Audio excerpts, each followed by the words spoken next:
माध्यम से मन पूरी तरह से शांत हो चुका है।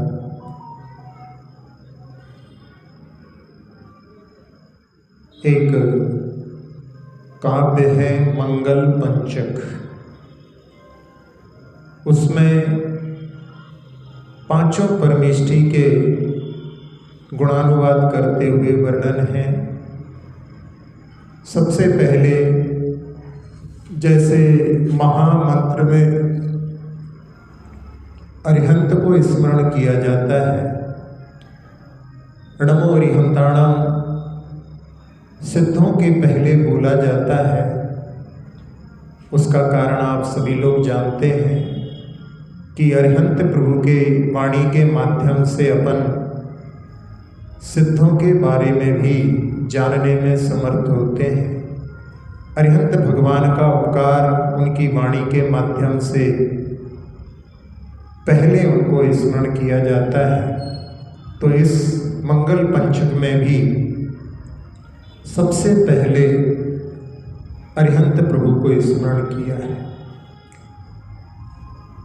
गुण रत्न भूषा विगत दूषा सौम्य भाव निशाकर सद्बोध भानु विभा विभासित दीक्षया विदुषंवर निस्सीम सौख्य समोह मंडित योग खंडित रतिवर अर्हंत कुर्वन्तु मंगल मत्र वीर जिनेश्वरा। इस काव्य में गुण रत्न भूषा, जो गुणों के रत्नों से आभूषित है, अरिहंत भगवान समस्त गुणों को प्रकट कर चुके हैं और गुण रूपी ही आभूषण से विभूषित हैं। जहाँ उन्होंने राज्य अवस्था के समय जिन आभूषणों को धारण किया था, वो सब दीक्षा लेते हुए छोड़ दिए।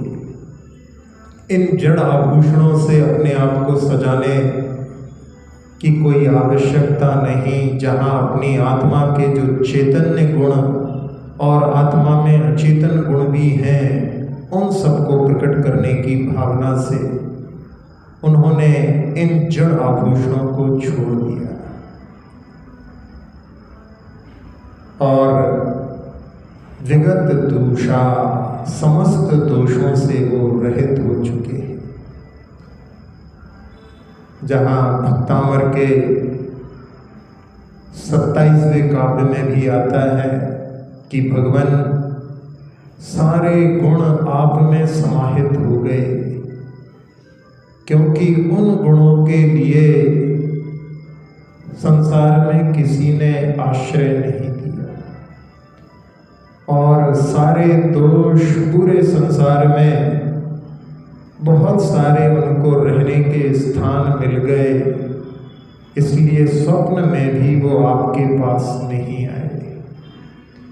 तो ऐसे जिनेंद्र देव गुण रूपी आभूषण से विभूषित हैं और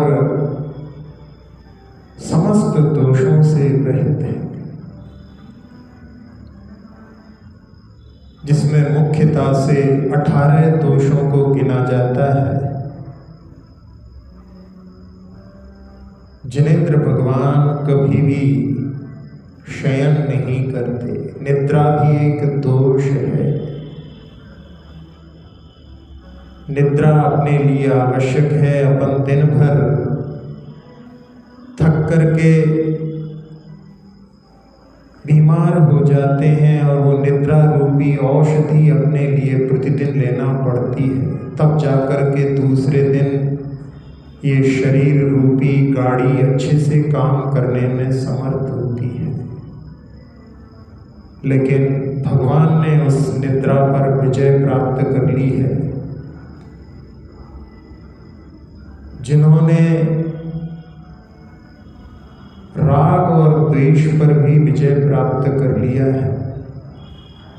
राग का प्रतीक अपने शरीर को सजाने की जो भावना है, जिन्होंने अपने आत्मा को गुणों से सजा लिया है, वो इन जड़ आभूषणों से कोई प्रयोजन नहीं रखते। और द्वेष का प्रतीक अस्त्र शस्त्र होते हैं। जो डरते हैं, डराते हैं, वो ही रखते हैं अस्त्र और शस्त्र। जो निर्भय हैं, उनके लिए अस्त्र शस्त्रों की कोई आवश्यकता नहीं। ऐसे जिनेंद्र भगवान गुणों से विभूषित और दोषों से रहित हैं। सौम्य भाव निशा कराह, उनका रूप चंद्रमा के समान सबके लिए सुख देने वाला है। उनके दर्शन करके जात्य बैर भी अपने पैर को भूल जाता है। उन्होंने पूर्ण ज्ञान प्रकट कर लिया है, इसलिए कह रहे हैं सद्बोध भानु विभा विभासित। केवल ज्ञान रूपी भानु को उन्होंने प्रकट कर लिया है और उसके माध्यम से लोकालोक को जानने में समर्थ है। विदुषां वराह, जो विद्वानों में श्रेष्ठ है, जहाँ पूर्ण ज्ञान हो गया, ऐसे अनंत परमेष्टि सभी विद्वानों में श्रेष्ठ है। निस्सीम सौख्य समूह मंडित, जिन्होंने सीमातीत यानी अनंत सुख को प्राप्त कर लिया है, ऐसे सुख से जो शोभायमान हो रहे हैं। और योग खंडित रतिवरा, जिन्होंने ध्यान के माध्यम से कामदेव पर भी विजय प्राप्त कर ली। वेद 9 कसाय 90 गुण स्थान तक रहती है। उन्होंने उस वेद को भी नष्ट करके वेदातीत होकर के उस कामदेव पर विजय प्राप्त की है। ऐसे अरहंत प्रभु इह कुर्वन्तु मंगल, भगवान सब जगह जो है मंगल करें। मंगल का अर्थ मम पापम काव्यतीति मंगल और मंगल सुखम लातीति मंगल। तो समस्त प्राणियों के लिए सुख प्रदान करें और समस्त जीवों के पापों का हरण करें। इस प्रकार की भावना लेते हुए वर्तमान शासन नायक महावीर स्वामी को यहाँ पर स्मरण किया है, जिनके शासन काल में हम सभी लोग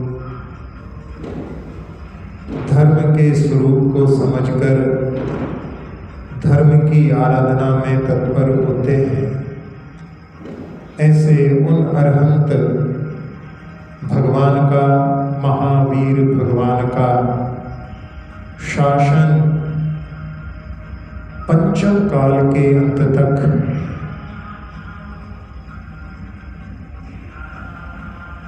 सब जीवों के लिए अहिंसा धर्म के स्वरूप को बतलाता रहा है, बतलाता रहेगा।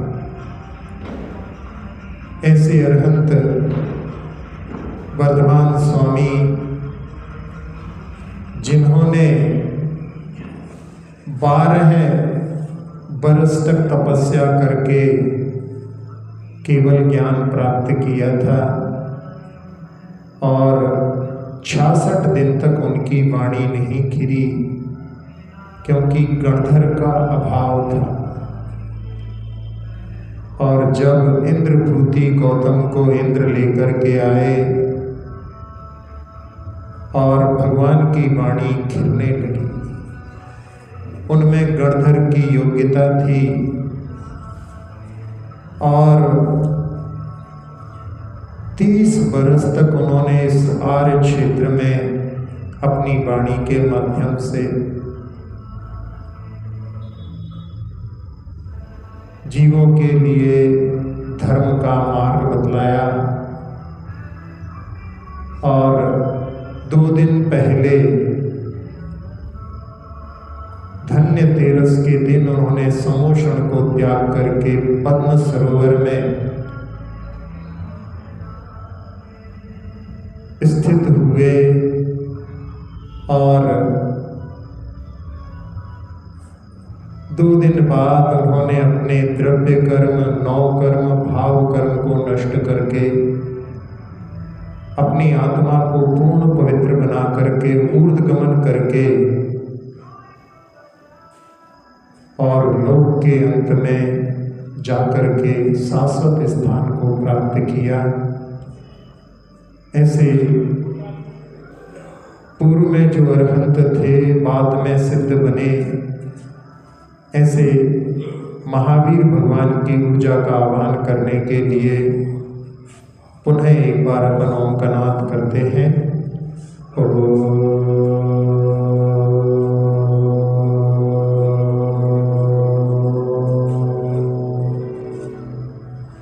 बरस रही है वर्धमान शासन नायक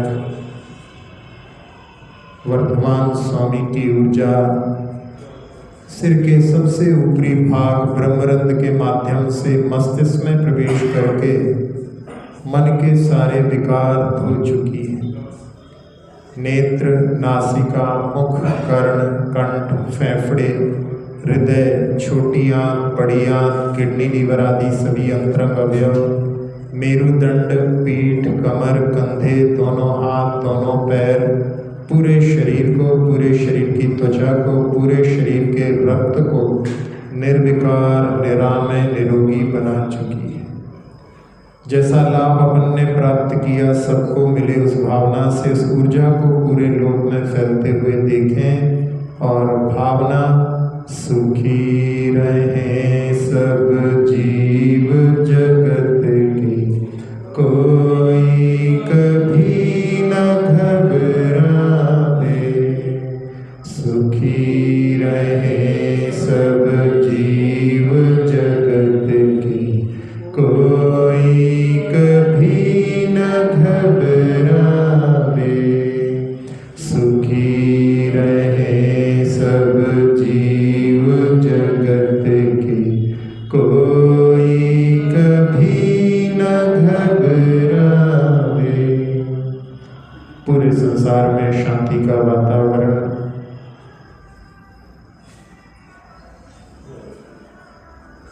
समस्त जीव भगवान महावीर की दिव्य देशना को, जिसमें कि जियो और जीने दो का भाव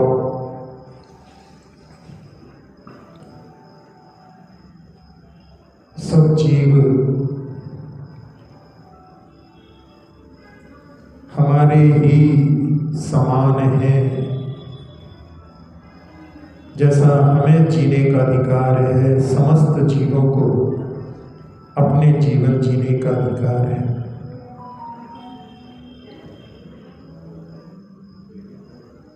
ये संसार जीवों से भरा हुआ है, जिसमें त्रस और स्थावर, त्रस में एक इंद्री को छोड़ करके 2 इंद्री, 3 इंद्री, 4 इंद्री, 5 इंद्री ये त्रस होते हैं। 5 इंद्री में 4 गतियां होती हैं।